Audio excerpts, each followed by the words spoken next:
from the Rutgers Center for American Women in Politics reveals that the number of women legislators in Massachusetts is only a tiny bit higher than the nationwide average of 24.7%.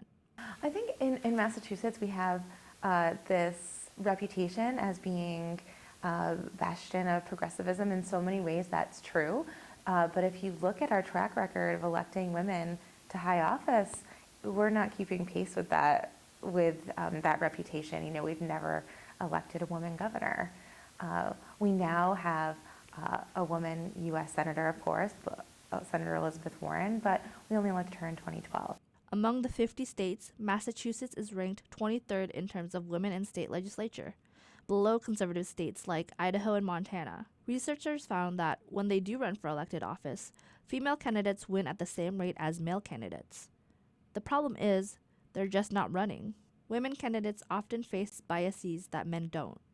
So I, at the time, was single and lived by myself, and that a number of people would ask me that in interviews and which one thing on the door is people want to get to know you, and that's fine, but sometimes people would ask in a more about as though it was a qualification of if you had a family or not.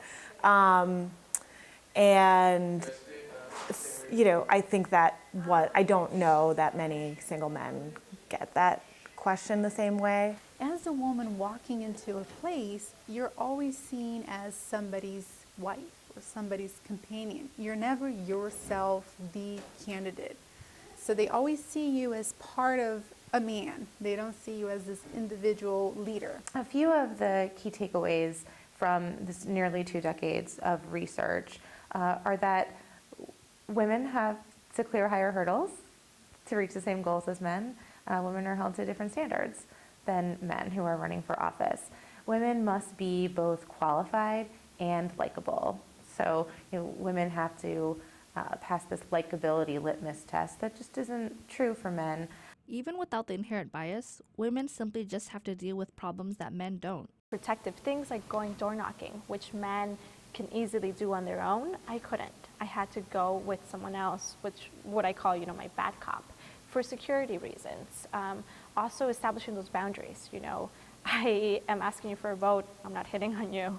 I'm not asking you to go out on a date. So establishing that, which I feel men don't have to do. Even in 2-parent families, often the woman will be the more primary caretaker of children, and I know women candidates who have kids where even if they have a husband who stays home or childcare, they'll get asked, why aren't you with your kids? If women are left out of the conversation when laws are being made, women's issues are less likely to be prioritized. A study published by the University of Oklahoma showed that female lawmakers introduced bills related to women, children, and family issues more than their male counterparts. To increase the number of female politicians in the state and eventually around the country, we need to start encouraging women to go into politics. There are a number of nonprofit organizations that are already doing this.